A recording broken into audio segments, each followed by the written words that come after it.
Ayan mga ka-hunters, magandang araw po sa inyong lahat. Ito po yung ating pag-uusapan. Ito po yung 5 piso na New Design Series o BSP Series po.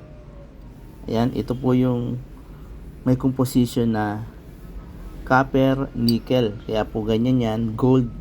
Medyo gold po ang kulay niya.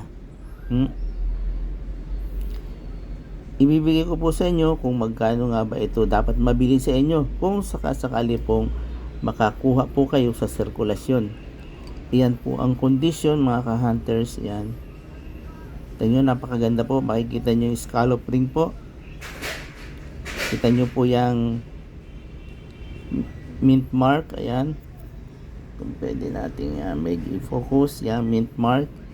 At saka po yung aguinaldo, yan, napakalinis po ng pagkakagawa. Yan, taong 2013. Ayan. At ang reverse po nito, syempre, yan. Ayan, dice 3 po. Paano malalaman ang dice 3? Ito pong cogwheels po ay halos dikit na dito sa inner ring. At saka po yung mga script na yan.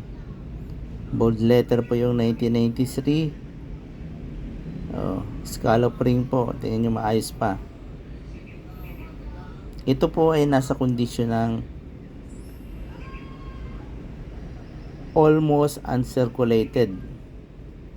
Kaya po sa akin, pag ako nakakakuha po, nakakakita po ako sa sirkulasyon ng mga ganito, yan po ay itinatabi ko. Dahil nga po,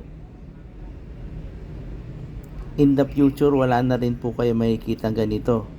Ipinipreserve po natin yan nang sa ganun ay ma-maintain po yung ganda o kondisyon ng mga barya. Magkano ba dapat ibenta ito? In the future, pwede po itong mabili ng higit sa 500.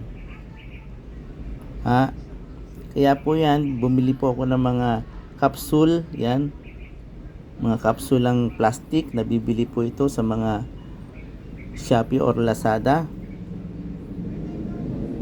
para ho hindi siya magasgas. Kahit kuha nyo lang dyan, itabi-tabi nyo, itsa nyo, hindi po siya magagasgas kasi protektado po siya. Yan, ito naman po, kung sa panahon ngayon po natin ibebenta, ito po ay pwedeng mabenta ng 250 hanggang 500 piso po. Wag po tayo, nasa sa inyo rin po. Yun, sinasabi ko palati sa inyo. Bahala po kayo kung magkano nyo nais ibenta. Yan naman po ay sa inyo. Yun sa akin lang po ay parang magkaroon kayo ng idea kung magkano ba dapat ibenta ito nang hindi naman kayo lugi. Kahit na po ito ay natagpuan lang natin sa sirkulasyon o isinukli sa atin, yan. Ganyan po. Kaya wag po kayo mag-aatubili na magbigay ng ayon sa inyong pagpasyad sa mga, yung halaga po ba yung pagbebenta nyo. Kung interested po ang buyer, bibili naman po sa inyo yan kahit na medyo mataas ang halaga. At kung gustong gusto, tatawad naman po sa inyo yan. Ayan po, 2013, almost uncirculated po ang condition. 5 piso New Design Series o BSP Series po. Yan, muli, meron pong composition na copper nickel. Okay? Hanggang sa muli po, magkakapagbigay po ako muli sa inyo ng mga impormasyon po tungkol sa ating mga coins.